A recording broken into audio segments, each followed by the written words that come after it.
The fall of the last pharaoh, the tragic end of Cleopatra VII.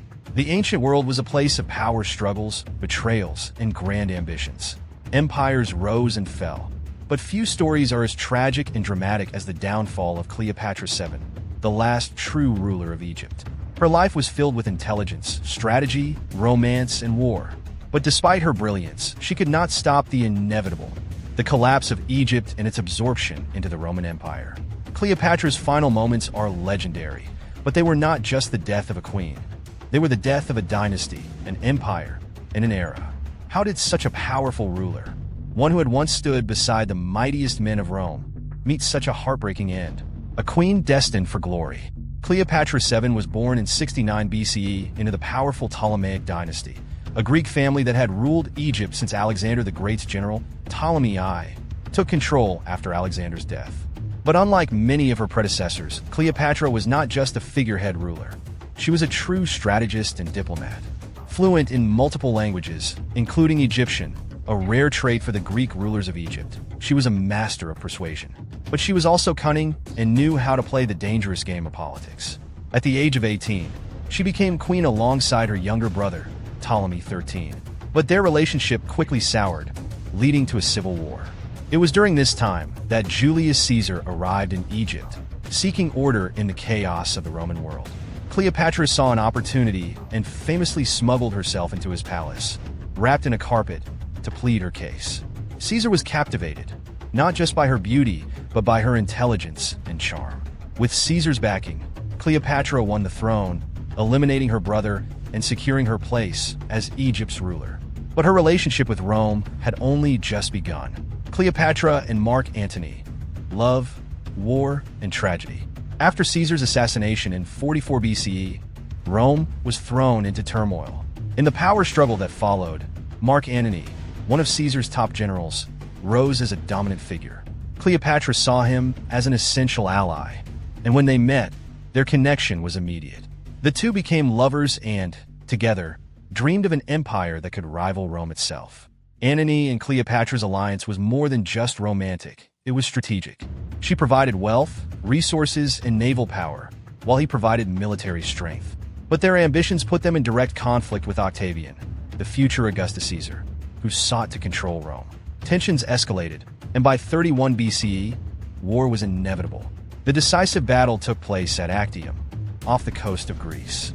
Antony and Cleopatra's combined naval fleet faced Octavian's forces in a battle that would determine the fate of Egypt. Despite their efforts, their fleet was outmaneuvered and crushed.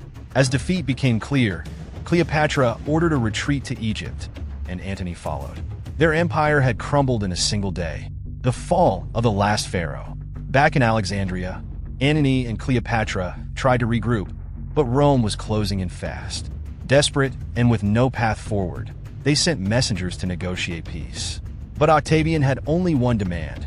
Cleopatra must surrender and be taken to Rome as a prisoner. Cleopatra knew what that meant.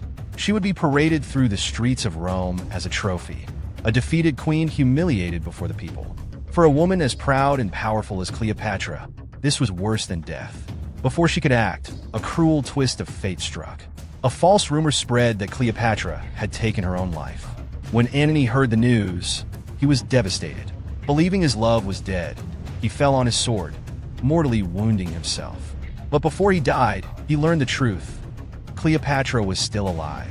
Bleeding out, Antony was carried to Cleopatra, where he died in her arms. It was a tragic and poetic end for the man who had given up everything for love.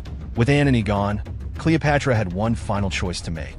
She attempted to negotiate with Octavian, hoping to save her children and perhaps her throne.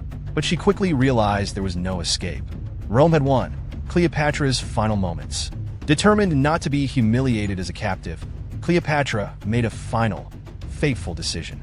According to legend, on August 12th, 30 BCE, she arranged to be locked inside her chamber with two of her most loyal handmaidens. There, she allowed an Egyptian cobra, ASP, a symbol of divine power, to bite her, delivering a fatal dose of venom. Other accounts suggest she may have taken a poisoned drink instead. But regardless of the method, her death was swift and dignified.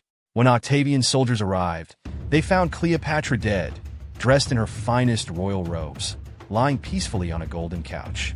Her two handmaidens had also taken their own lives, choosing to follow their queen into the afterlife. Her death marked the end of Egypt's independence. Soon after, Egypt was officially absorbed into the Roman Empire, and Octavian became the first emperor of Rome. Legacy of a legend. Cleopatra's story is one of love, war, and tragedy, but above all, it is the story of a woman who refused to be controlled. She was not just a beautiful queen. She was a brilliant strategist, a skilled leader, and one of the most fascinating figures in history.